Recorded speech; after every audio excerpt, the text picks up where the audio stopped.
Hey mate, do you know you're not supposed to park on the school zigzags between 8 AM and 5 PM? Outside the school. You were parked at the side of the sign. See the yellow sign there? Right, the traffic wardens have just been out, right? Sorry?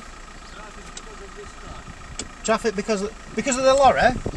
No, you should not park there. Well, you're well, are you a professional driver? So you know the highway code. So why do you not know that? I'm a lorry driver. I'm a lorry driver. My son goes to that school. And when people park like that, I know it's quiet now, but that sign's there to...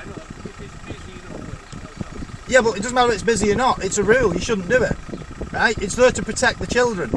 Right? And that lorry driver, he's cleaning the drains, so he has to go there where he's got his ambers on, he's got his hazards on. You could have parked 100 metres earlier, 100 metres later. I tried to do that. Yeah, but she's the customer, you're the driver. If a policeman drives past, you get the ticket, not her. So, just try not to do it, because if it's... Alright.